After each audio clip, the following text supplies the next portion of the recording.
lot of rapid development. We're seeing a lot of work happening within Sage ERP X3. Can you give us a very quick summation of where we're at now, the state of the art, the sorts of focus areas that have been delivered? The heart of version 7 has really been around technology platform, focusing predominantly on usability and accessibility. So completely, re-engineered, latest technologies, some quite brave decisions taken a few years ago that were not mainstream technologies, of which now are. So what we believe we have now is really the next generation ERP. What that means from a customer perspective, which is I guess the most important thing, is really easy implementation, easy to use, easy to configure. Gone are the days of long, complex projects. So our recommendation is to go with a standard implementation, get the product up and running, and then look at further configurations thereafter. And that way, we get users very familiar with the software very quickly. We're also seeing a focus on building out the capabilities of the product. Far more focus now on integrating across ERP, CRM, HR, all the OEM modules that are available. That as a roadmap is quite exciting. There's a lot of capabilities now coming to the product. It stacks up pretty strongly against the opposition. It does, and it's one of the advantages of having a relatively mature product. The product has really been around in different forms for 20 years now. So the functionality is by and large there. It's a very complete product.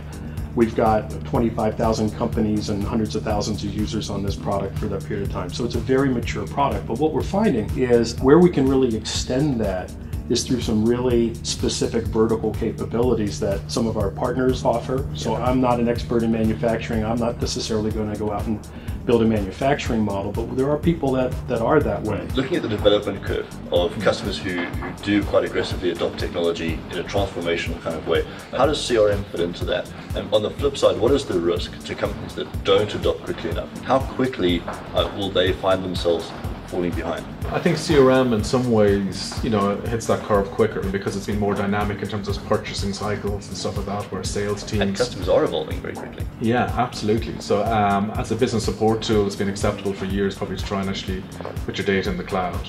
And that's, in some ways, Salesforce has helped to actually develop that market trend, right?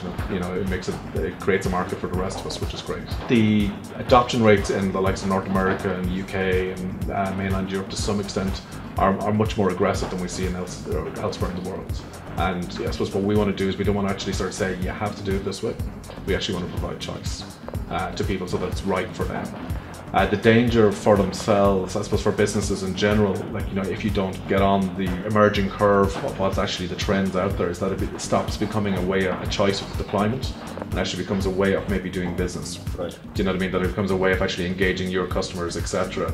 That there's more happening there than just a platform. So it gets more dynamic online.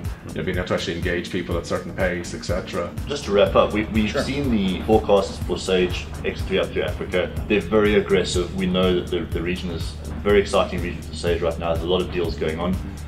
Do you expect the same thing? Are we expecting BI to kind of follow that curve, or does it lag a little?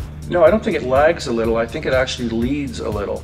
So by that, what I mean is, yes, everyone is getting very aggressive in terms of going to market with new products, obviously across the Sage portfolio, but actually BI is leading a lot of these opportunities.